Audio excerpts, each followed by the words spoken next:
अस्सलाम वालेकुम। डिस्कवर पाकिस्तान के प्लेटफॉर्म से मैं हूं आपका होस्ट तारक तनवीर और आप देख रहे हैं प्रोग्राम किसान का पाकिस्तान। नाज़रीन, हमारे पाकिस्तान के जो गांव हैं वो खूबसूरत भी हैं और वसाइल से भरपूर भी हैं। यहाँ के जो लोग हैं वो ना सिर्फ खेती बाड़ी करने में माहिर हैं बल्कि इसके साथ साथ जो है मवेशी पालने में भी बहुत ही माहिर हैं। लेकिन गुज़श्ता चंद दहाइयों से ये देखा गया है कि पाकिस्तान में जो डेयरी फार्म का सेक्टर है या हमारा लाइफ स्टॉक का सेक्टर है वो बहुत ही जो है लोगों के हिसाब से नुकसान में जा रहा है। उसकी बुनियादी वजह यही है कि हम इसके जो हमारे फार्म के वसाइल थे, जो हमारे गांव में मौजूद वसाइल है, उनको हमने इस्तेमाल करना सीखा ही नहीं। और इसी वजह से बहुत से लोग जो है वो अपने फार्म हाउस जो है वो मीडियम साइज़ के थे या हमारे स्मॉल साइज़ के थे, उनको बेच के ना सिर्फ वो शहरों की तरफ मुंतकिल हो गए बल्कि वो दूसरे मुल्कों में ही जाना चाह रहे होते हैं। तो हमारे नौजवान जो है उनको लिए बहुत ज़रूरी था कि हम अपने फार्म को किस तरह सस्टेनेबल करें। हमारे जो डेयरी फार्म है उनको हम किस तरह वैल्यू एडिशन में ले जाके ज़ीरो वेस्ट के ऊपर जाके हर वसाइल को इस्तेमाल करके उसको हम सस्टेनेबल बना सकते हैं। तो आज हम मौजूद हैं साहिवाल के एक नवाही गांव में जो कि जिसको नथा पिंड कहते हैं 83D में। यहाँ पे जो फार्मर है इसके डेयरी फार्म के ऊपर हम लेके आए हैं आपको। यहाँ पे हम आपको दिखाएंगे कि ये फार्मर किस तरह अपने फार्म की जो है वो गैस बना रहा है, अपने जो दूध को वो कन्वर्ट कर रहा है डिफरेंट अपने वैल्यू एडिशन प्रोडक्ट में। और इसके साथ साथ हम आपको दिखाएंगे कि किस तरह ज़ीरो वेस्ट के ऊपर जाके अपने फार्म को प्रॉफिटेबल किया जा सकता है। तो आइए चलते हैं।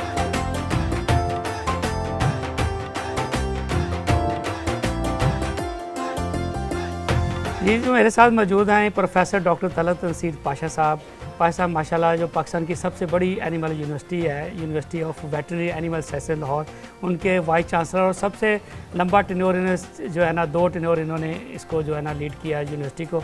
तो डॉक्टर साहब सबसे पहले तो आपका शुक्रिया कि आप तशरीफ़ लाए और आज हम डेयरी के ऊपर अपने फार्मर्स के लिए जो है ना बड़ी मुफीद उनके लिए मालूमात जो है ना वो दे रहे हैं। तारिक साहब शुक्रिया आपका, आपने याद रखा और बुलाया। हमारे जो स्मॉल फार्मर्स हैं, मीडियम हमारे फार्मर्स हैं डेयरी फार्म और लाइफ स्टॉक में, वो इससे इक्विट कर रहे हैं, इसको छोड़ रहे हैं। तो क्या ऐसी वजूहात समझ आ रही हैं किस वजह से जिस तरह हो रहे हैं, इसके ऊपर थोड़ा रोशनी डालना बड़ा ज़रूरी है। मैंने भी एक स्टडी करवाई तो लाहौर के इर्द गिर्द जितने मीडियम साइज़ फार्म्स थे तो उनकी क्या इकनॉमिक्स बनती है जी। तो अनफॉर्चुनेटली बहुत सारे हमारे ज़िम्मेदार भाई अपना हिसाब किताब नहीं रखते।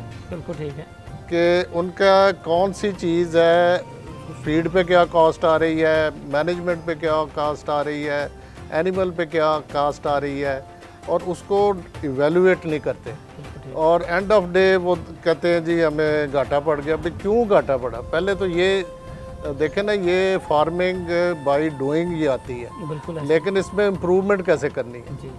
तो इसके चंद एक अगर आप कहें तो मैं बताता चलूँ जो थंब रूल्स हैं। बिल्कुल सर, या ये तो बहुत ज़रूरी है कि असूल इस है। प्रोग्राम के तवज्जुह से हाँ। हमारे फार्मर को पता चले कि कौन से ऐसे थंब रूल्स हैं जिसको लेके इसको प्रॉफिट में बदला जा सकता है। देखें, सबसे पहले तो आपके पास जेनेटिक्स बहुत अच्छी होनी चाहिए बिल्कुल ठीक है, कि जिसका पोटेंशियल हो।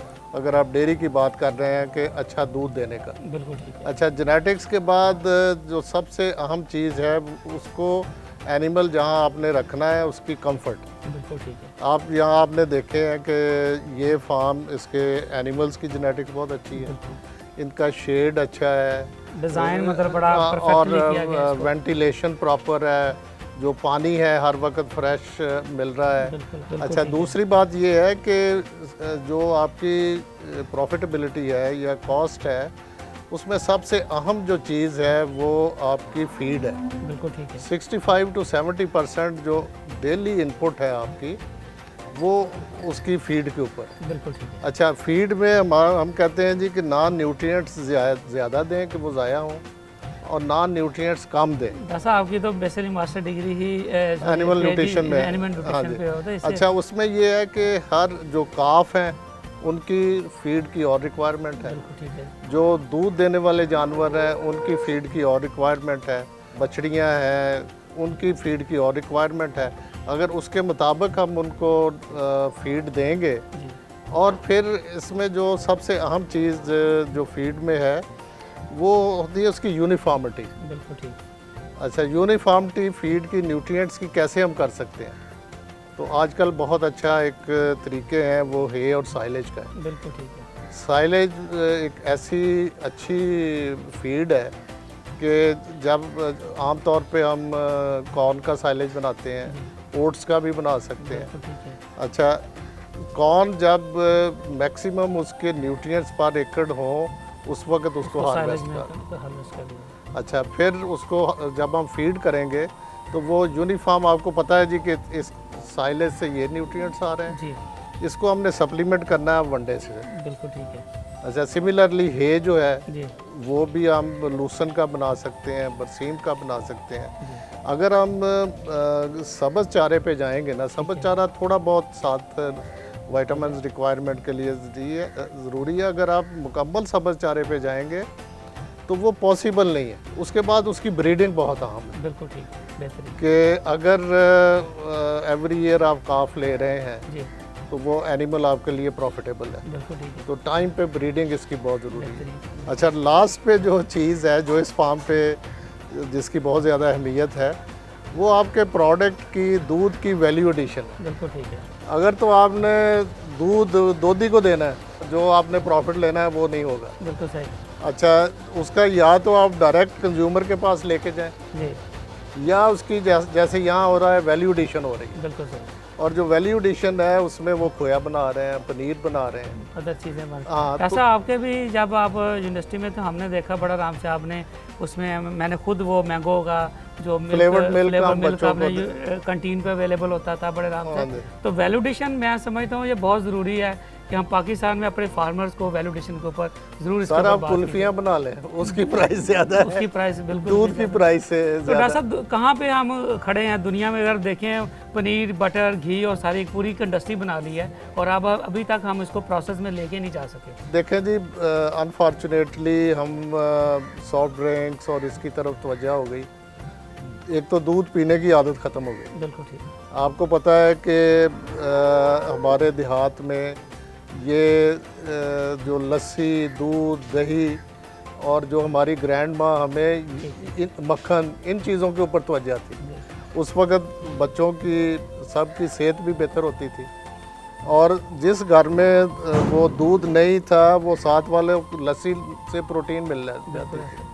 अब अनफॉर्चुनेटली जब से हमारा एनिमल प्रोटीन सोर्स निकला है, आपकी स्टंटिंग बढ़ गई है, मेल न्यूट्रिशन के इश्यूज़ हैं बच्चों में, जी जी स्टंटिंग के इशू हैं। हमारी जो नेक्स्ट जनरेशन है वो एक सीरियस क्राइसिस है और देहात सिटीज़ में फिर क्वालिटी मिल्क की है, ये इश्यूज़ हैं। दूध एक ऐसी चीज़ है कि वो हर लाइफ के लिए उसकी हर एज में उसकी ज़रूरत है, बिल्कुल। तो इसकी इम्पोर्टेंस बहुत ज़्यादा है। और जो दूसरी चीज़ों आपने बात की तो उसमें गवर्नमेंट की जो सपोर्ट बहुत ज़रूरी है प्रोसेसिंग में। बिल्कुल ठीक। और 3 साल पहले गवर्नमेंट ने इम्पोर्टेड चीज़ के ऊपर पाबंदी लगाई, ड्यूटीज़ लगाई। बिल्कुल। अब 16-17 यहाँ चीज़ मैन्युफैक्चरिंग शुरू हो गई। पाबंदी की वजह से यहाँ मैन्युफैक्चरिंग शुरू हो गए और जहाँ अच्छा पहले खुश्क दूध बड़ा इंपोर्ट होता था, बिल्कुल ठीक है। उस पर पाबंदी लगी तो यहाँ फार्मिंग, कॉर्पोरेट डेयरी फार्मिंग शुरू हो गई, सारा हो गया।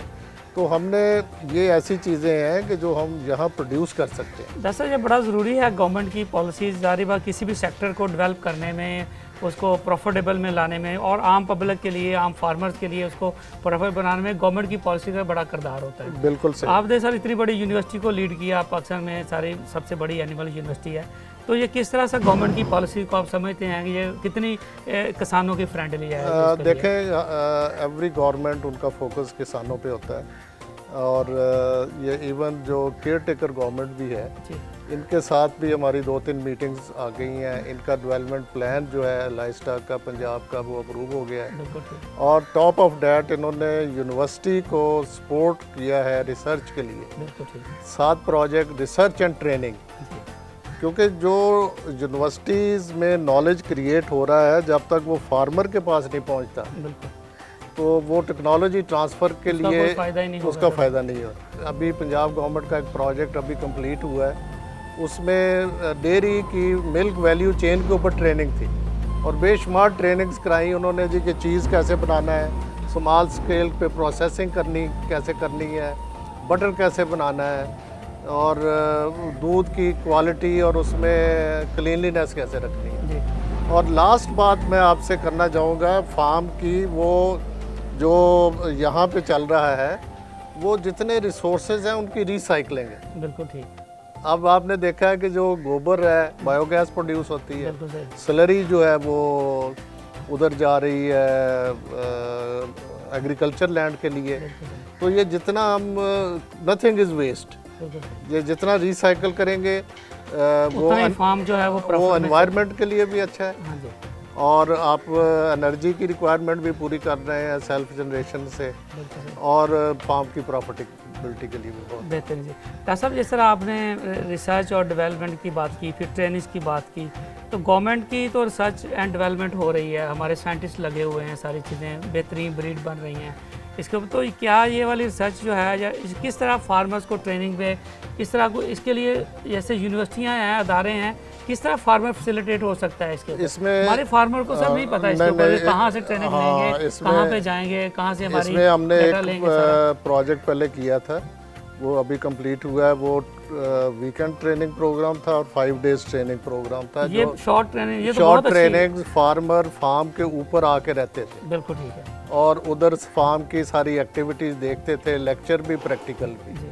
अच्छा, फिर उसमें डिफरेंट मॉड्यूल्स थे, जैसे ये हमारे पहले जेनेटिक्स के ऊपर आ गया, फिर मैनेजमेंट के ऊपर आ गया, फीडिंग, वो फार्मर डिफरेंट ट्रेनिंग्स पे। और बिलीव यू मी कि जी सारे पाकिस्तान से फार्मर उधर आते हैं। वो अभी गवर्नमेंट ने ये केटेकर गवर्नमेंट ने एक नया प्रोजेक्ट अप्रूव किया, सिमिलर प्रोजेक्ट जी, डेयरी वैल्यू चेन ट्रेनिंग के ऊपर। बिल्कुल तो वो बड़ी सब्सिडाइज ट्रेनिंग है और फार्मर आके उधर से फ़ायदा उठा सकता है। बिल्कुल ठीक। देखिए जी, डॉक्टर साहब ने जैसे फरमाया कि हमारे जो फार्मर हैं उनके लिए गवर्नमेंट भी बहुत संजीदा है कि हम स्मॉल फार्मर और मीडियम स्केल फार्मर्स को अपने मुख्तलिफ मरकज़ पे बुला के उनको ट्रेनिंग दी जाए। डॉक्टर साहब ने बड़े अच्छे तरीके से आपको बताया है कि किस तरह 5 ऐसे एलिमेंट हैं जिनको अडॉप्ट करके हमारे फार्मर जो हैं अपने डेयरी फार्म को, लाइफस्टाइल फार्म को प्रॉफिट में लेके जा सकते हैं।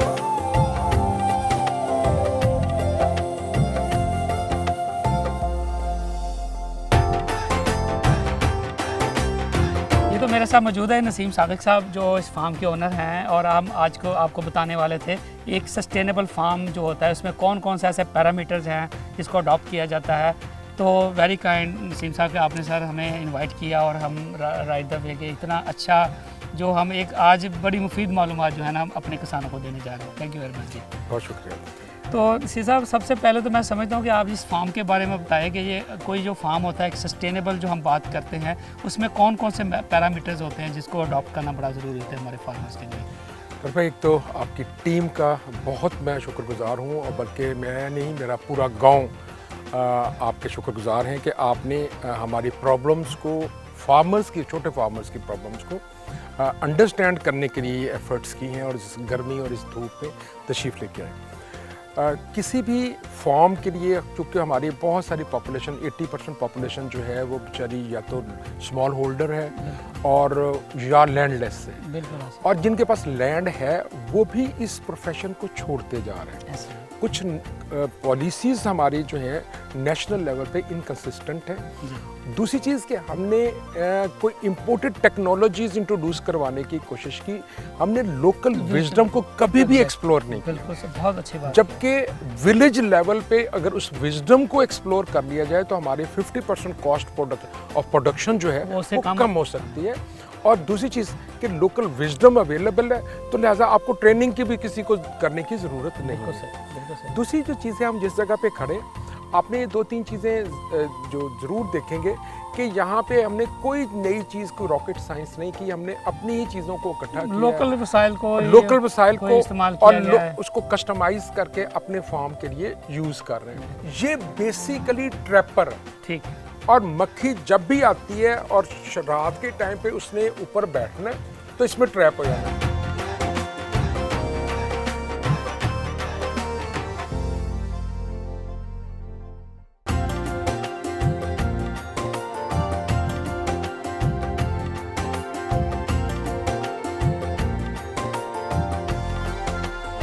हमने ये जो खाले बनाए हैं, खाले नॉर्मली लोग बनाते हैं पानी लगाने के लिए, जिसमें से 30-35% पानी जो वेस्ट हो जाता है। बिल्कुल ऐसे। 35% पानी चाहे नहर का हो चाहे ट्यूबवेल का हो, वो बहुत ज़्यादा कीमती है। बिल्कुल ऐसे। सो इसको ज़ीरो वेस्ट पे ले जाने के लिए हमें ये 3000 फीट जो है पूरे वो फार्म मेरे पूरे फार्म के ऊपर खाले बनाए गए। फिर उसके बाद जो दूसरी वेस्टेज होती है वो होती है कि आपके जब नक्के लगाए जाते हैं, तो नक्का सीमेंट का जब आप लगाते हैं इवन पक्के खाले के ऊपर भी, तो उसके लिए भी आपको बहुत सारी मिट्टी उसके साथ जो है वो लीकेज को कंट्रोल करने के लिए जिस जगह से आपने मिट्टी उठाई वो 3-4 मरले वो जगह ज़ाया चलेगी, जिस जगह पे वो मिट्टी वाला पानी गया वो उसका लेवल रेज हो गया। सो हर साल हम तकरीबन कोई 30 से 35 मरले जगह जो है वो डैमेज करते हैं लीकेज की वजह से हमारा पानी। तो हमने कोशिश की कि लीकेज ज़ीरो हो, लेबर कॉस्ट जो है वो हमारी ज़ीरो। ये अल्लाह ताला ने हमें फैमिली को तकरीबन को 2.5 मरबे ज़मीन जो है ये इनायत की हुई है, और इसमें मेरे वालिद साहब की मेजर कंट्रीब्यूशन है, मेरे बाकी फैमिली मेम्बर्स की, मेरे छोटे भाई, सब लोग का हमारे में करें। तो इसमें हमने कोशिश की पिछले 2-3 सालों में कि क्यों ना इसकी जो लेबर कॉस्ट है और वेस्टेज है उसको ज़ीरो पे लेके आए। सो हमने वो सारे के सारे खाले जो 3200 फुट जो है वो पक्का कर दिया।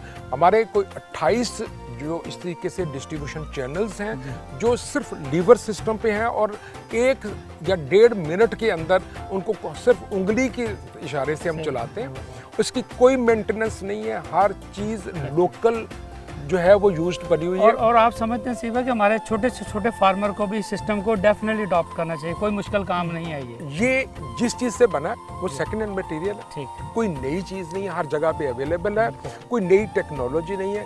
इससे फ़ायदा ये हुआ कि मेरे अपने ये 2.5 मरबे के फार्म पे 5 लोग जो है वो पानी और खाद लगाते हैं। अब एक बंदा खाद लगाता है और वही पानी लगाता है, वही पानी लगाता है, क्योंकि उसे खौफ नहीं कि उसका पानी किस जगह पे, और मैं एक टाइम पे 4-4, 5-5 एकड़ को पानी लगा सकता हूँ। तो पहले ये मेरे पास ये फैसिलिटी नहीं थी, अब अल्लाह ताला ने। तो फसलें कौन कौन सी सर फिर आप यहाँ पे इस फार्म के ऊपर जो है ना ग्रो कर रहे हैं? ये चूँकि हम इंटेंसिव कल्टीवेशन पे हैं, इसमें 3 क्रॉप्स हम एनुअल लेते हैं। 2 क्रॉप्स मकई की आती हैं, 1 क्रॉप जो है वो मेजर जो है वो पोटैटो की आती है, और ये पोटैटो के लिए बहुत ही फर्टाइल लैंड है। और इसको जो अभी हमने पिछले 2 सालों में बायो फर्मेंटर्स लगाए हैं, इनसे इसकी फर्टिलिटी जो है वो बहुत ज़्यादा हुई है। तो ये 3 क्रॉप्स हैं।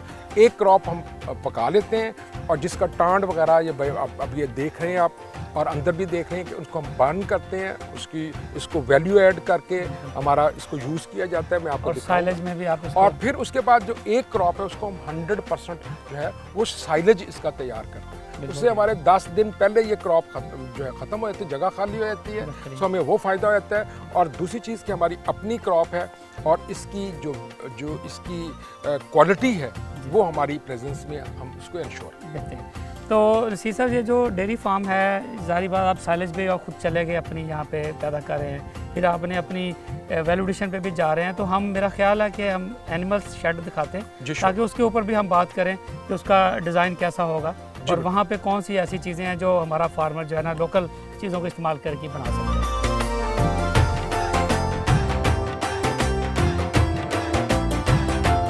और भाई ये हमने अपने एनिमल्स के लिए चॉपिंग के लिए, चारे के लिए रखा हुआ है, और इसी के साथ हमारा बाकी स्टोर है जिसमें फीड वगैरह फीड है और बाकी सारी एनिमल्स की है। इसमें सर ये अभी जैसे शेड की सबसे पहले हम बात करते हैं, तो किसी भी डेयरी फार्म का या इस तरह लाइवस्टॉक फार्म में बहुत इंपॉर्टेंट होता है कि आपने कितना कंफर्टेबल जोन दिया हुआ है इनको। तो इस शेड की डिज़ाइनिंग के बारे में मेरा ख्याल है कि हम थोड़ा सा बात करेंगे किस तरह का होना चाहिए और क्या पैरामीटर्स में अडॉप्ट करने होते हैं। तो इसमें 2 चीज़ें हैं कि शेड्स पे जो एक्सपेंसेस आते हैं, क्या हम वो एनिमल्स पे खर्च करें या शेड पे खर्च करें। आप पूरे प्रेमिसेस में जितनी चीज़ें भी देख रहे हैं, ये सारी की सारी स्क्रैप से कन्वर्ट की गई हैं शेड्स में। शेड का डिज़ाइन हमने खुद डिज़ाइन किया है, और इसमें मिट्टी और बाकी सारी चीज़ों को यूज़ किया है, और उसका कंफर्ट लेवल आप देखेंगे कि कोई एनिमल्स भी आपको यहाँ पे जो है वो इचिंग फॉर्मेशन में नज़र नहीं आ रहा। उनको पता है कि उनके साथ ही उनका पॉन्ड है, वहीं पे वो जाके जो है वो 2-3 घंटे रिलैक्स करेंगे। ये बफलो का अब ये शेड है, ये बफलोज का शेड है। बफलोज में आपने इनके साथ साथ क्या ऐसी इनको जो है ना, बफलोज के लिए हमने इसके साथ अटैच किया हुआ है इनका जो है वो स्विमिंग पूल, ठीक है, जो 1.5 से 2-2.25 फुट गहरा है, और फिर इसके साथ इनका हमने रिलैक्सिंग एरिया, ओपन एरिया, जहाँ पे ये फ्री होती है। वन साइड ये फ्री होके चलती है और एक साइड में इनका पूरा एक पानी का पानी है। और दूसरी चीज़ कि अगर रात के टाइम पे चूंकि ये फ्री होती हैं तो अपनी मर्जी से पानी में जा सकती हैं, मर्जी से पानी में आ सकती हैं। और जो तालाब का पानी है वो भी डायरेक्ट हमारी टरबाइन से आ रहा है और इसमें भी कोई हमारी इलेक्ट्रिसिटी कंज्यूम नहीं हो रही। यहाँ से सर्कल होके और जो पोल्यूटेड कोई चीज़ होगी वो इसके साथ ही ड्रेन हो जाएगी, क्योंकि ड्रेन्स में ये ओपन हो रहा है और ड्रेन्स में वो सारी चीज़ें चली जाती हैं। तो हमें फ्लशिंग जो है उसकी करने की ज़रूरत नहीं होती, हम हर चीज़ ऑटोमेटिकली होती है। मतलब ये बड़े आराम से इनके लिए चीज़ें जो है ना इसके बिल्कुल अटैच ही बनाई गई हैं। जी बिल्कुल अटैच। और ये डिज़ाइन में हर फार्मर को बड़े आराम से इसको मेरा कंसिडर करना चाहिए कि ये डिज़ाइन हमने करना है। ये वो कस्टमाइज भी कर सकता है। इसमें जैसे सीधा देखा गया कि आपने बड़े आराम बैम्बोस को और हमारी लोकल जो आम स्ट्रा को यूज़ करके सारे शेड बनाए गए हैं। इको सिस्टम की आप बात करते हैं, इसमें कितना किरदार है हमारे लोकल इस मटेरियल्स का? सर देखिए, मैं समझता हूँ कि लोकल मटेरियल के अलावा आप कोई भी चीज़ यूज़ करेंगे तो वो कंफर्टेबल बनेगी। अभी आपको यहाँ पे खुद टेम्परेचर जो है वो बाहर से जहाँ धूप से 4 या 6 डिग्री जो है वो कम नजर आएगा। बिल्कुल सर। दूसरी चीज़ कि इस शेड का डिज़ाइन जो है वो इस किस्म का है कि आपको क्रॉस वेंटिलेशन होती नजर आ रही है। धूप आपको सर्दियों में भी आएगी। सो क्रॉस वेंटिलेशन और धूप ये दो ऐसी चीज़ें हैं जिससे आपकी टोटल हाइजीनिक कंडीशंस जो है मेंटेन हो जाती है। मैं अगर हज़ारों रुपए खर्च करूं डिसइंफेक्ट करने के लिए तो वो शायद नहीं कर सकूंगा, लेकिन हवा और धूप ने वो डिसइंफेक्शन भी कर दी। दूसरी चीज़ कि इनके पास एक ऐसा माहौल मिल गया कि एक दूसरे को, अपने बच्चों को, सबको देख रहे हैं तो ये रिलैक्स फील होते हैं और सारा दिन या तो रिलैक्स होते हैं या ये जगाली करते हैं। और जगाली करने से, रिलैक्स होने से मुझे उतनी ही प्रोडक्शन उनकी मिल जाए। तो अभी हम देखें बड़ा नीट एंड क्लीन है, लेकिन इसके साथ मक्खी यहाँ पे बिल्कुल नहीं है। तो ये क्या को यहाँ पे स्प्रे की जाती है, कोई केमिकल आप ट्रीटमेंट करते हैं या कोई इको सिस्टम में इसका किस तरह इसको आप जो है ना इसको कंट्रोल करते हैं? शुरू में तो हमें बहुत सारे प्रॉब्लम्स आए। हमने स्प्रेज हर महीने हफ्ते में 2 दफ़ा ज़रूर करते थे और उसकी एक बहुत बड़ी कॉस्ट थी। फिर उसके बाद मैंने यहाँ पे इंट्रोड्यूस करवाई डक्स। मेरे पास को 200 के करीब डक्स थी जो लार्वा, मक्खी और मच्छर का लार्वा जो है उसको ख़त्म कर लेती थी। बायो कंट्रोल है ये तो। अब मुझे चूँकि उनकी फीड का और जो बाकी जो प्रॉब्लम्स थे उनको भी असेस करना था, तो अब मैंने इंट्रोड्यूस करवाए हैं जो मेंढक ला के उनके बच्चे। मेंढक क्योंकि यहाँ पे फिश नहीं रह सकती, सो मेंढक के बच्चे, बड़ा जो मेंढक होता है बच्चे ला के वो रखें तो वो लार्वे को खाते हैं। तो लिहाजा मैं उधर से भी कंफर्टेबल। डक्स हैं, डक्स लार्वा खाने के अलावा जो डंग के अंदर मक्खी जो है वो अंडे देती है वो खा लेती है। दूसरा जो है वो आपने फरमाया कि मक्खी का जो सिलसिला है, तो ये देखें कि ये जाले लगे हुए ऊपर, जी छतों पे जाले लगे हुए, ये बेसिकली ट्रैपर है। ठीक।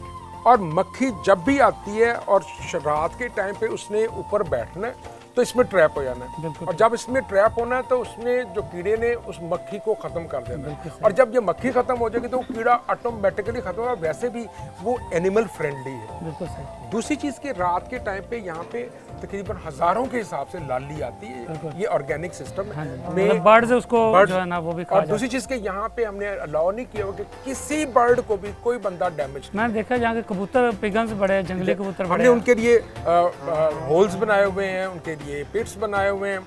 और बाज़ दफ़ा ऐसा भी होता है कि वो डिस्टर्ब ना हो, हम उस इलाके में जाते ही नहीं हैं कि वो सारी चीज़ें हों। देखिए जी, ये बड़ा ज़रूरी था कि हमारे फार्मर को पता चलना कि इको सिस्टम जो इस फार्म पे अडॉप्ट किया गया है, ऑर्गेनिक चीज़ों से जिस तरह चीज़ों को कंट्रोल किया जाता है। अब देखिए कि मक्खी जो है बहुत बड़ा बेसिकली प्रॉब्लम काज करती है। इसके लिए यहाँ पे उन्होंने बर्ड्स के साथ कंट्रोल करते हैं, उसको ट्रैपर्स जो है जाले हैं उसके साथ करते हैं, डक्स हैं। तो ये बहुत ही अमेजिंग है कि हमारे लोगों को समझना इस बात के ऊपर कि किसी भी ऑर्गेनिक तरीके से बायो कंट्रोल जो है इंस्ट्रक्ट कैसे किए जाते हैं। तो सी साहब ये भी देखिए यहाँ पे पानी का भी आपने सिस्टम जो किया गया है वो किस तरह आप इसको जो कंट्रोल करें वो भी थोड़ा सा बताना बड़ा ज़रूरी है। 2 चीज़ें हैं। फार्मर जो है वो उसकी डिज़ायर होती है कि उसकी कोई चीज़ वेस्ट ना जाए जी। एक जो कतरा है वो उसका फीड का, उसके फॉडर का, या इसमें हम तूड़ी डालते हैं तो उसमें ज़ाया नहीं जाना चाहिए।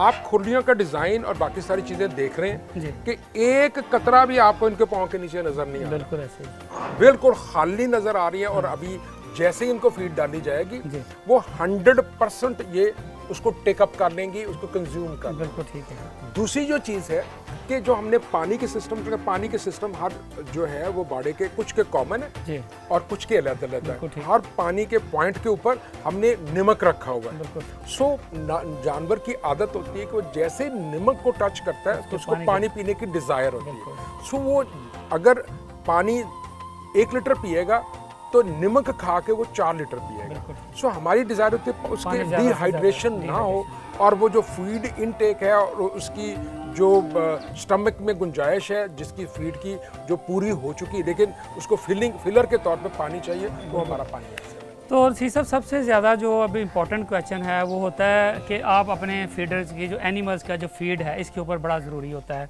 कि इसमें हमें अपने एनिमल्स की जो प्रोडक्शन है उसको बढ़ाना है। हर फार्मर की बड़ी डिज़ायर होती है कि उसका जो एनिमल है वो ज़्यादा से ज़्यादा दूध दे, क्योंकि दूध ही उसकी प्रोडक्ट है सबसे बड़ी।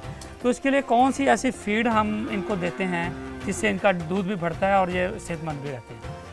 उसमें हमने कोई ऐसा फार्मूला नहीं बनाया और बल्कि हम क्या करते कि चूँकि मेरी अपनी मैंने बताया था कि वैल्यू एडिशन है, मेरी बेकरी है, तो वहाँ से हमें जो वेस्ट आता है उसका मैंने एनालिसिस करवाया। 5 किस्म का वेस्ट है, 5 हमारे सेक्शंस हैं। ब्रेड सेक्शन है, केक सेक्शन है, फिर जो हमारा चिकन और बाकी फास्ट फूड के हैं, तो उनकी जो प्रोडक्ट्स थी उनको मैंने एनालिसिस करवाया पत्तों की यूनिवर्सिटी से। तो उस एनालिसिस में उनकी इवैल्यूएशन करवाई गई और उस इवैल्यूएशन में हमें ये रिकमेंड किया गया कि इनको ये एनिमल्स के लिए बहुत ही कीमती चीज़ है और इसमें सारी चीज़ें शामिल है। इसमें आपने इस परसेंटेज से जो है वो ग्रेन्स डालने, इस परसेंटेज से बाकी केमिकल्स डालने, तो हम इसमें शीरा भी इस्तेमाल कर रहे हैं। दूसरी चीज़ इसमें DCP जो पी लाइनर का इस्तेमाल कर रहे हैं, जो इससे बेहतर क्वालिटी पाकिस्तान में नहीं है, और इस तरीके से मिनरल मिक्सचर हम खुद बनाते हैं, उसको इस्तेमाल कर रहे हैं। और तीसरी चीज़ अभी आप देखेंगे इनका शौक जो है कि किस शौक से ये जानवर जो है वो खड़े हैं और वेट कर रहे हैं कि और दूसरी ये चीज़ जो है आप सुन के हैरान होंगे कि किसी जानवर को कोई प्रॉब्लम है, चारा कम मिला, उसको कोई पेन है, उसको बुखार है, उसकी आंखें ख़राब हैं, उसने आके जो भी इस फैमिली का बड़ा है उसको आके बताना कि मुझे ये तकलीफ है, तो उस तकलीफ में हम उसको लुक आफ्टर करते हैं। इसमें सर कौन कौन सी फीड आप इसमें सारी 30% बेकरी आइटम्स हैं और फिर उसके बाद जो खल बनौला है, फिर उसको हम कड़वी खल कहते हैं, सरसों की खल है, फिर इसमें जो है वो चोकर है जिसमें DCP खुद ब खुद शामिल है, फिर DCP और मिनरल मिक्सचर हमने इसमें ऐड किया हुआ है। ये तकरीबन कुछ 11 चीज़ें हैं जो इसमें ऐड की जाती हैं। इससे इनका स्टमक भी ठीक रहता है और इनको अगर हम 1 kg के हिसाब से अगर दे रहे हैं तो इसमें कम से कम 2 kg पानी भी मिलता है। सो 3 kg ये खाती हैं और 3 kg के साथ 2 किलो पानी इनकी बॉडी में जाता है, तो डिहाइड्रेशन वाला कंसेप्ट जो है वो ख़त्म हो जाता है। ऐसे फार्म जो है एज ए मॉडल उनको दें कि ये वैल्यूडेशन है, ये पैसे पड़े हुए हैं, ये वसाइल है जिसको इस्तेमाल करके आपको किसी भी जगह पे जाने की ज़रूरत नहीं है आपको। पर भाई ये जिस किस्म के हमारे हालात हैं, जो फ्रस्ट्रेशंस लेवल है, इन फ्रस्ट्रेशंस लेवल्स में हैंड होल्डिंग की ज़रूरत है। और मैं खुद hand holding as a farmer मैं खुद भी फील करता हूँ। मसलन मेरे पास एक बफलो बुल है जो ब्रीडिंग के लिए मौजूद है। मैंने एक बफलो बुल ये फैसलाबाद से परचेज़ किया, बच्चा था मेरे पास, ये 2 लाख रुपए का सिर्फ 1-2-3 महीने का बच्चा आया था। ये मैंने ब्राउन कलर में परचेज़ किया और उन्होंने कहा जी आप ब्राउन में क्यों परचेज़ करें, तो मैंने उन्हें कहा कि मैं ये बुल जो है ये अपने गांव की ब्रीडिंग के लिए रखना चाहता हूँ। सो गांव में जब ये ब्रीड करेगा तो जो इसके बच्चे आएंगे वो सारे के सारे ब्राउन आएंगे। सो मुझे पता चलेगा कि मेरे बुल के ये बच्चे हैं, मैं इसकी कोई कॉस्ट, कोई रिकवरी, कोई चीज़ उनसे नहीं लूंगा। लेकिन थिंकिंग एज अ होल, पूरी नेशन के लिए, पूरे गांव के लिए, पूरे गांव के लिए ये कम से कम 25 दिन पहले जो हमने गोबर डाला था वो आज निकल रहा है।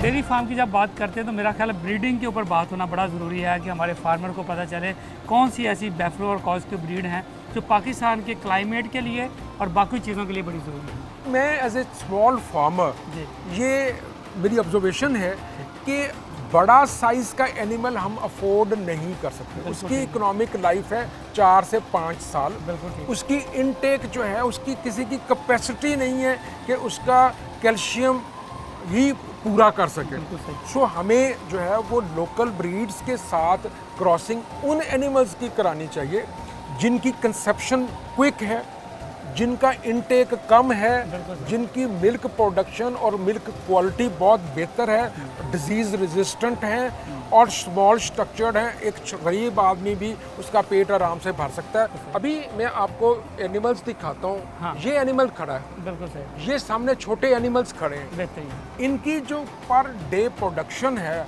वो 18 से 19 लीटर्स है, अच्छा जी। लेकिन इनटेक जो है हाँ।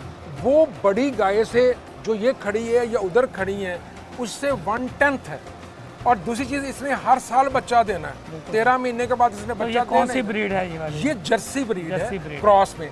तो अभी भी आपको मैंने दिखाया है कि मेरे पास 2 बुल्स हैं, एक जर्सी में फुल ब्रीड कर रहा है ठीक। और एक मैंने बच्चा, और वो भी मैंने अपने गांव के लिए रखा हुआ है कि मैंने अपने गांव की जितनी भी क्रॉस ब्रीड हैं गाय उसको क्रॉस करवाना है ताकि एक गरीब आदमी का जानवर बन सके। बैफलो में अगर बात करें तो उसमें कौन कौन सी ब्रीड की? बफलो में हमारे पास चूंकि ब्रीड्स क्रॉस मिक्स हो चुकी हैं। नीली रावी मतलब प्योर नीली और रावी, ये दोनों ही चीज़ें चलती हैं। हमें वो एनिमल्स चाहिए जो हमारे रेजिड्यूज खाएं, वो ये चीज़ खाएं। अगर वो सीरियल्स खाएंगे, गंदम, चने और मकई खाएंगे, तो फिर अगर वो ये खाएंगे तो फिर हम क्या खाएंगे? बिल्कुल सही। हमारे आटे की शॉर्टेज जो है उसकी मेन बहुत सा इंसानी जो है ना इधर ही हमें वो इधर आ रहा है। और ये सबसे बड़ा ज़रूरी है कि हम अपने फार्म को सस्टेनेबल करने के लिए ना सिर्फ कि हम लाइफ इसको जो है ना डेयरी के ऊपर काम करें, साथ में अपनी कुर्बानी जो इतना बड़ा काम है उसके लिए भी साथ में एनिमल जो है ना वो भी आप देखिए। जो हमारे बच्चे आते हैं जानवरों के, जी। अगर हम सेल कर दें तो 50,000 में जाएगा, 30,000 में जाएगा। अगर उनको 2 साल में हम रखते हैं और उनको वैल्यू ऐड करते हैं, वो 10 से 15 हमारे 15 लाख पे जानवर गए हैं, तो उससे हम वैल्यू एडिशन करना चाहते हैं। फार्मर खुद भी कुछ कमाना चाह रहा है। ये बहुत अच्छी बात की है जी इन साहब ने कि जो हमारे छोटे बच्चे हैं जिसको बहुत से फार्मर जो स्लाटर कर देते हैं या उसको बेच देते हैं, तो उससे ज़्यादा बेहतर है कि उसमें 1 साल या 2 साल सिर्फ उसकी टाइम की वैल्यूडेशन है। जी बिल्कुल। तो टाइम की वैल्यूडेशन से ही वो कुर्बानी पे जाके लाखों रुपए में एक जानवर जो बिक जाता है। तो मेरा ख्याल हम इसको फर्मेंटेशन पे भी जाते हैं, वो भी दिखाते हैं।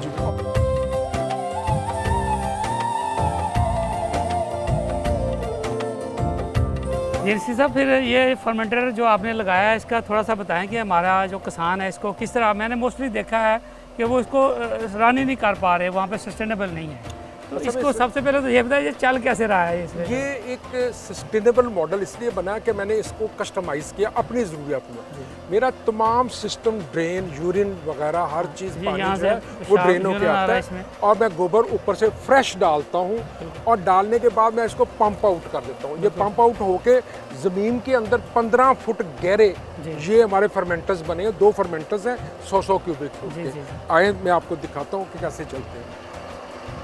ये जो 2 पॉइंट्स हैं इसके फर्मेंटर्स इसके नीचे हैं, हम्प शेप में है, तो वो गैस जो है वो ऊपर स्टॉक हो जाती है और गैस प्रेशराइज करती है स्लरी को जो नीचे है। ये तकरीबन को 80-80 फुट या 70-70 फुट चौड़े हैं, लंबे हैं और ये काफ़ी गहरे हैं।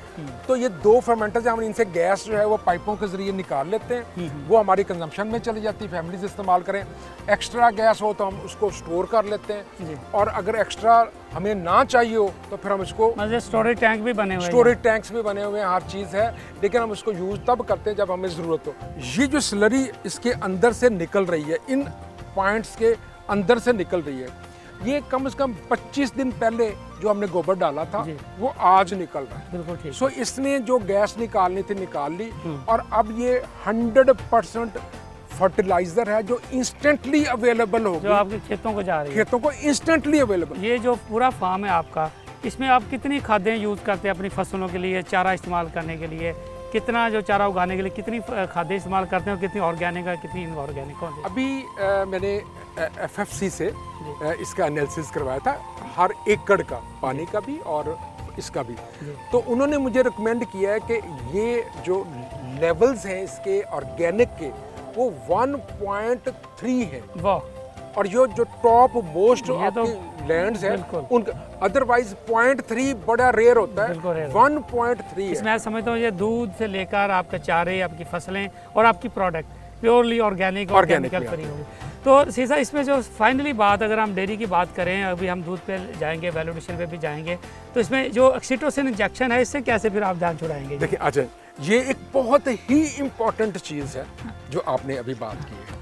ऑक्सीटोसिन जो है वो लगाया जाता है एनिमल्स में ऑक्सीटोसिन प्रोड्यूस करने के, हार्मोन्स प्रोड्यूस करने के लिए। वो तब प्रोड्यूस नहीं होते जब उनका जो बच्चा सकलिंग करता है तो ऑक्सीटोसिन ऑटोमेटिकली प्रोड्यूस होए। वाह।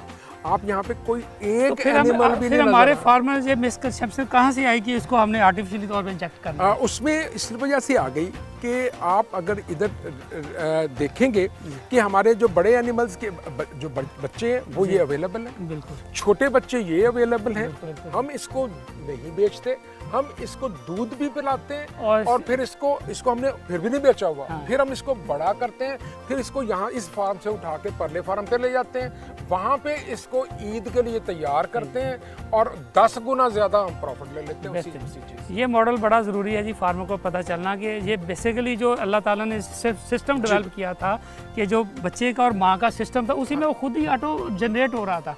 हमने जैसे ही बच्चे को उसमें से किक ऑफ किया तो हमें आर्टिफिशियली तौर पर वो चीज़ करनी, तो आर्टिफिशियल करने की ज़रूरत है। और उसमें That's great। मदर की हेल्थ, उसकी प्रोडक्टिविटी, उसकी सारी चीज़ें अफेक्ट होती हैं। बिल्कुल। और जब इस बच्चे को जो बच्चे रखे हुए हमने, हम इनको अगर 2 साल के बाद सेल करेंगे तो ये मेरे जाएंगे सैक्रिफिशियल एनिमल के तौर, और मुझे यही 10-12 लाख रुपए। तो ये जो वैल्यूडेशन का जो कंसेप्ट है उसके ऊपर मेरा ख्याल हम अपने फार्मों में बताएं कि दुनिया में वैल्यूडेशन प्रोडक्ट जो हैं वो किस तरह लोग इसका पनीर बना रहे हैं, मक्खन बना रहे हैं, दूध बना से आप वो बेशुमार और चीज़ें बना रहे हैं, तो उसका भी पता लगना बड़ा ज़रूरी है हमारे। मैं समझता हूँ कि हमारी अपनी प्रोडक्शन और हमारे ये 5 गाँव हैं साथ साथ, इनके दूध की प्रोडक्शन हम डेली 2 टाइम पे उसको हैंडल करते हैं। उससे खोया, पनीर और बाकी प्रोडक्ट्स बनाते हैं और उन प्रोडक्ट्स को फिर हम पैक करके आपको प्रेजेंट करते हैं मिठाई की फॉर्म में, इसका फार्म टू फोक वाला कंसेप्ट जो है, और फिर उनको बॉटल्स में बंद करके मीठा दूध आपके पीने के लिए तैयार किया जाता है। आपके लिए कुल्फी, आपके लिए आइसक्रीम्स इस्तेमाल की जाती हैं, और वो आइसक्रीम्स जो शायद साहिवाल के लोगों ने पहली दफ़ा ज़िंदगी में देखी होगी कि जिससे खाने से गला ख़राब नहीं होता, तो मेरा ख्याल वो भी कुदरत वो भी इंशाल्लाह। जी नसीम सादत साहब हमें उस पोर्शन पे लेके आए हैं, यहाँ पे ये अपने दूध से जो है इसकी वैल्यूडेशन प्रोडक्ट बना रहे हैं। तो मेरा ख्याल है कि ये सस्टेनेबल फार्मिंग के लिए बड़ा ज़रूरी है कि इसकी प्रोसेसिंग और इसकी वैल्यूडेशन फार्म के ऊपर की जाए। और आपके फार्म की सबसे बड़ी सर जो हम समझते हैं कि दूसरों को मुनफरद करती है इस फार्म को, वो इसकी वैल्यूडेशन है, तो ऑन फार्म ही हो रही है आपकी। तो इसके बारे में सर बताएँ कि इसकी क्या इकनॉमिक्स और क्या डाटा है इसका सर? सब ये बड़ा इंटरेस्टिंग चीज़ है। मैं अपने फार्म का, मेरे अपने गांव और उसके साथ 4 मज़ीद गांव, उन लोगों को एक सर्विसेज प्रोवाइड कर रहा हूं कि मैं उनका दूध जो है क्वालिटी दूध, क्वालिटी रेट कैश के साथ मैं परचेज़ करता हूं, फिर मैं उसको उसी की मौजूदगी में इसको प्रोसेस करता हूं, इसका खोया या पनीर बनाता हूं। हम इस खोए और पनीर में किसी किस्म का प्रिजर्वेटिव यूज नहीं करता, बहुत ज़बरदस्त, जो कि पूरी दुनिया में बहुत मुश्किल होता है इसको करना।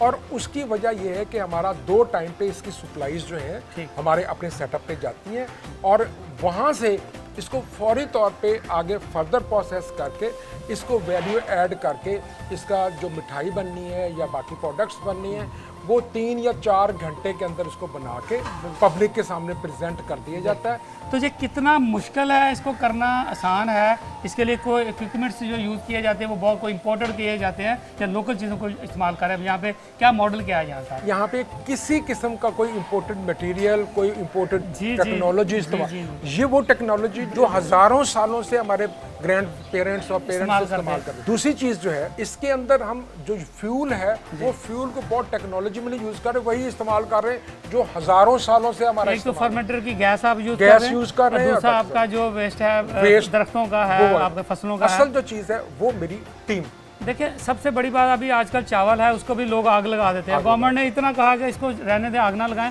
आप उसी मटेरियल को आप इसको यहाँ पे यूटिलाइज करें। इसमें गवर्नमेंट अगर फैसिलिटेट करे कि इनके बंडल्स बन जाए जी, और बेलिंग में आ जाए, बेलिंग हो जाए और बाकी सारी चीज़ें, तो मेरा ख्याल है कि इंशाल्लाह विद इन 2-3 इयर्स ये जो बर्निंग है ये खत्म हो सकती है। 1 लीटर दूध की वैल्यू है 200 रुपये भी हो सकती है, 250 रुपये हो सकती है, मैक्सिमम 300 रुपये हो सकती है। तो अगर हम उसको वैल्यू एड्स में लेके जाते हैं तो ये कितना डिफरेंस है उसमें से जो हम जो ट्रेडिशनल बेसिस पे दूध को बेचते हैं। देखिए जो दूध हम परचेज़ करते हैं और उसको यहाँ पे प्रोसेस किया जाता है, उसकी हमें जो कॉस्ट आती है वो ऑलमोस्ट 700 रुपीज़ पर केजी आती है जो खोए की आती है। और जब हम उसको प्रोसेस करते हैं बाकी सारी चीज़ें तो ये डबल है। बिल्कुल। लेकिन सीधा जिस तरह आप अपने ब्रांड से अपनी चीज़ें जो है अपनी बेकरी से बेच रहे हैं, तो ये हमारे फार्मर के लिए तो बहुत मुश्किल है। शायद अभी इनिशियली वो इसको अडॉप्ट ना कर पाएँ जो दूर दराज इलाकों में, ये यहाँ तक तो बिल्कुल उनके लिए फिजिबल है। तो अगले के लिए फिर कोई क्यों ऐसी टिप्स दें उनको, वो किस तरह अपनी प्रोडक्ट को बेच सकते हैं अपनी चीज़ों को? पर ये मेरी समझ से बाहर चीज़ है कि क्यों नहीं कर सकते। हमने सड़क पे देखा कि अमरूद के बाग के नीचे एक टोकरी लेके वो बैठा होता है और हर बंदा उससे डायरेक्ट फ्रॉम द फार्म। आपके गंदे नाले के ऊपर एक मछली फरोश बैठा होता है और वो भी मछली बेच लेता है। तो पब्लिक तो आपको रिस्पॉन्स देती है, लेकिन आप ये भी तो ना करें कि उसको धोखा दें। अगर आपने एक बैग उसको किन्नों का या मौसमी का दिया है तो सारे एक जैसे निकलने चाहिए। और अच्छा दिया तो वो तो आपका परमानेंट कस्टमर परमानेंट है, क्योंकि उसने उससे उस साइड से गुजरना ही गुजरना है, या घर आते हुए गुजरेगा या वापस जाते हुए गुजरेगा। तो मेरा ख्याल है ये ऐसी चीज़ नहीं है। मैं बहुत सारी जगह जानता हूँ जहाँ से मुझे आम खरीदने होते थे तो मैं इंतज़ार करता था कि वो जगह कब आएगी। मैंने उसी बाबे से आम खरीदने, क्योंकि वो उस आम वाले बाग के आम होते हैं। तो ये क्रेडिबिलिटी जो है ये हमें बनानी पड़ेगी और कोई मुश्किल काम। बिल्कुल ठीक है नसीम साहब, सर जैसे आपको बताया कि हमारे नाज़रीन को कि ये बहुत आसान है कि अगर हमने इस मॉडल को समझ लिया कि बड़े आराम से अपने फार्म के ऊपर अगर आपने प्योर चीज़ दी है, बेहतर दी है, इसमें ईमानदारी बरती है, तो कस्टमर जो है ना रेगुलर आपके बन जाएंगे।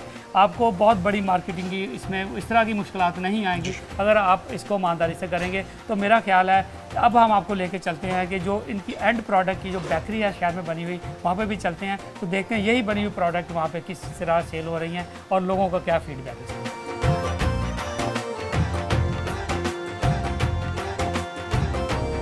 ये नसीम सादिक फार्म का जो फार्म टू फोक मॉडल है जो आज हमने आपको देखा कि किस तरह चारे से साइलेज को दूध और फिर इसी तरह उसकी प्रोडक्ट और जो एंड प्रोडक्ट जो बनी है वो यहाँ पे मौजूद है। और नसीम साहब सर ये वो कमाल का मॉडल है मेरा ख्याल जो हमारे फार्मर्स के लिए, हमारे जो वो यूथ जो ढूंढ रही है कि हमने क्या करना है, उसके लिए ये बहुत ही वंडरफुल आइडिया है। एक विलेज मॉडल बनाया जाए और उस विलेज मॉडल को इन चीज़ों पे वैल्यू एडिशन पे हम जाएं, ऑर्गेनिक पे जाएं, तो पूरी दुनिया हमारी मार्केट है। जैसे यहाँ पे लोगों को आप देख रहे हैं कि एक एतमाद है कि इन चीज़ों में ना कोई प्रिजर्वेटिव्स डाले जाएंगे, ना इसमें सब स्टैंडर्ड चीज़ें इस्तेमाल होंगी। और तीसरी चीज़ उनको ये भी एतमाद है कि ये जो प्रोडक्ट सुबह भैंस ने दूध दिया था वो अब ये डब्बे की सूरत में, डब्बे में मिठाई की सूरत में आपके पास पहुंच चुका है। तो मैं समझता हूँ कि इस मॉडल को देहाती लेवल पे, विलेज लेवल पे रेप्लिकेट किया जाना ज़रूरी है ताकि उनके मसाइल। बेहतरीन।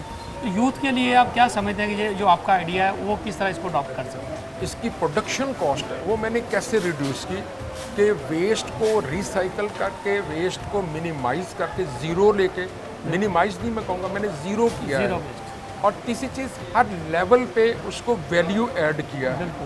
तो फ्रस्ट्रेशंस के लिए, पब्लिक के लिए या जवानों, हमारी जो यूथ है उसके लिए फ्रस्ट्रेशन की कोई ज़रूरत नहीं है। हमारी पाकिस्तान में जो यूथ है उसके पास आइडियाज़ हैं, आईक्यू है, दुनिया में बेस्ट आईक्यू है। सो उस आईक्यू का इस्तेमाल किया जाए, एतमाद किया जाए और एक हौसला और पेशेंस जो है वो चाहिए। और मैं खुद लाहौर से 21 ग्रेड में यहाँ पे आया, लेकिन मैं समझता हूँ कि मैंने जो लोगों से प्यार मिला मुझे थोड़ी सी एफर्ट करके, ये बाकी लोगों को भी मिल सकता है। लोग प्यार करने वाले और पाकिस्तान के लोगों के मसाइल जिस तरह बढ़ गए उनको थोड़ा थोड़ा रिलीफ हम दे के चीज़ों को इम्प्रूव कर सकते हैं। इसी भाई आपका बहुत शुक्रिया कि आपने इतना खूबसूरत किस्म का जो मॉडल ना सिर्फ खुद के लिए तो बनाया, लेकिन आपने इसको एज ए रोल मॉडल दुनिया के लिए ओपन कर दिया कि come and see how we grow और करें। और ये बहुत ही ज़बरदस्त किस्म का जो मॉडल है नसीम सादक जो डेयरी फार्म का जो मॉडल है, मैं समझता हूँ कि पाकिस्तान के अल्लाह ताला ने जैसा हमारे गाँव को खूबसूरत किया है और हमारे आइडियाज़ की कोई कमी नहीं है, तो जो वो लोग जो डेयरी फार्म को छोड़ रहे हैं या समझते हैं कि पाकिस्तान में पोटेंशियल नहीं है, पाकिस्तान दूध पैदा करने वाले पूरी दुनिया में चौथा रैंकिंग में नंबर है।